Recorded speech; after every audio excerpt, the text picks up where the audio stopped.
요즘 각종 TV 채널마다 등장하는 조나단 토나 윤비 씨는 콩고 민주공화국 난민 출신입니다. 아버지 윤비 토나 씨가 2002년 우리나라에 입국하여 2008년 법원에서 난민 지위를 인정받으면서 조나단도 9살부터 인천, 광주 등 국내에 정착해 살았습니다. 그는 불어, 영어, 한국어 등을 자유롭게 구사할 수 있는 인재이며 2019년에는 한국외대 정치외교학과에 합격했습니다. 지난 1월에는 한국 귀화를 결심하고 현재 귀화 절차를 밟고 있습니다. 프랑스 출신 배우 겸 모델 파비앙 이브 제롬 코르비노 씨도 한국 영주권자입니다. 그는 벌써 15년째 서울에 정착해 살고 있으며 최근 인터넷에서 우리 축구대표팀 유니폼을 쇼핑하고 은행에 가서 영주권을 내고 주택청약 통장을 만드는 모습이 방송을 타 화제가 됐습니다. 조나단과 파비앙처럼 각기 사정으로 우리나라에 체류하는 외국인은 이제 200만 명을 웃돌고 있습니다. 법무부 출입국 외국인정책본부의 출입국 외국인정책 통계월보에 따르면 우리나라에 체류하는 외국인은 2016년 처음으로 200만 명을 넘겨 외국인 200만 명 시대를 열었습니다. 이후 2020년까지 200만 명대를 유지하다 2021년에만 195만 6,781명으로 조금 줄었는데 이는 코로나19의 영향이 큰 것으로 파악됐습니다.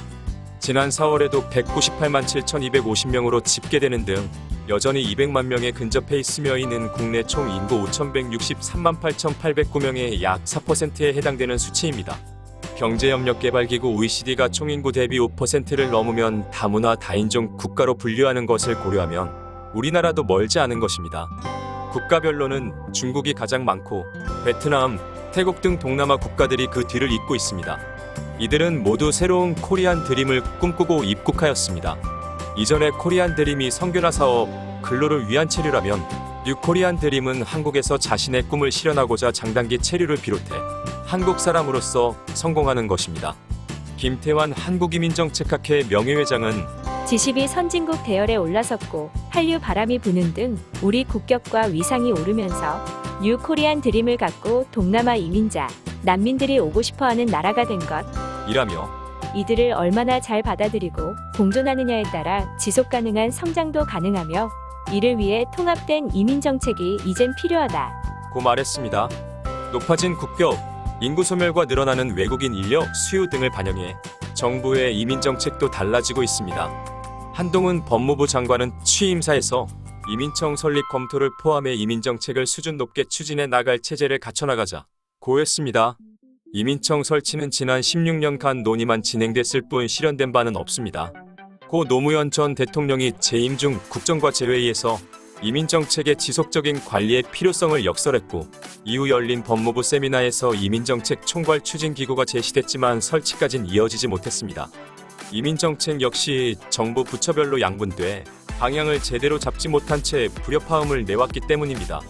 가령 다문화가족, 외국인 근로자 등에 대한 정책은 각각 여성가족부, 고용노동부가 개별로 시행돼 왔지만 모두를 아우르는 통합 이민정책은 지금도 전무한 실정입니다. 이민청이 설치되면 정책의 중심을 잡아주는 컨트롤타워 역할을 해줄 것으로 기대해 볼 수 있다는 것이 전문가들의 견해입니다.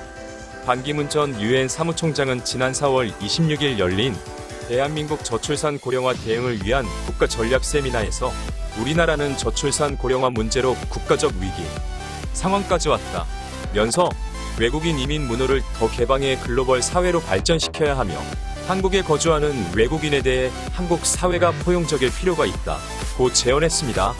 김태환 명예회장도 저출산 고령화가 감타하면서 지방의 경우 인구 소멸을 넘어 인구 절멸을 크게 우려하고 있습니다. 농촌에선 농작물 수확도 못할 정도로 생산인력이 없다 면서 이주노동자, 재외동포 등이 우리나라에 잘 정착할 수 있도록 합법적인 문을 열어주는 것이 좋은 대안이 될 것. 이라고 했습니다.